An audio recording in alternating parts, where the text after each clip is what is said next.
చూస్తాం.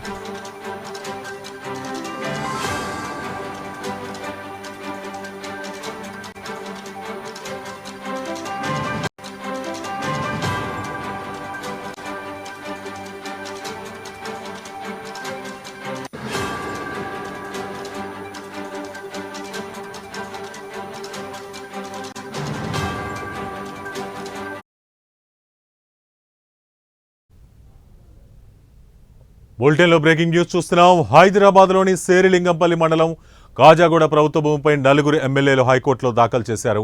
కాజాగూడలోని 27 ఎకరాల ప్రభుత్వ భూమి కబ్జాకు గురైందని అధికార పార్టీ ఎమ్మెల్యేలు రాజేష్ రెడ్డి, ఎన్ఎం శ్రీనివాసరెడ్డి, మురళీనాయక్, అనిరుద్ రెడ్డి హైకోర్టులో ప్రజా ప్రయోజన వ్యాజ్యం దాఖలు చేశారు.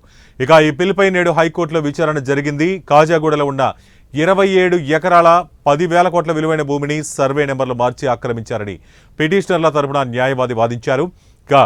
2023లో Rangareddy collector no objection letter ఇవ్వడంతో జీహెచ్ఎంసీ భవన నిర్మాణాలకు అనుమతి ఇచ్చిందని, ప్రస్తుతం ఆ స్థలంలో 47 అంతస్తులు గల 8 టవర్లు నిర్మిస్తున్నారని తెలిపారు. ఇవన్నీ కాజాగూడ చెరువు ఎఫ్టీఎల్ పరిధిలో ఉన్నాయని పేర్కొన్నారు. కబ్జాకు గురైన భూమిని ప్రభుత్వం స్వాధీనం చేసుకునేలా ఆదేశించాలని కోర్టు కోరారు. అనంతరం ఈ వ్యవహారంపై వివరణ ఇవ్వాలంటూ ప్రభుత్వానికి, రెవెన్యూ కార్యదర్శికి, రంగారెడ్డి కలెక్టర్కి, జీహెచ్ఎంసీకి, హైడ్రాకు నోటీసులు జారీ చేసి విచారణను 2 వారాలకు వాయిదా వేసింది ధర్మాసనం.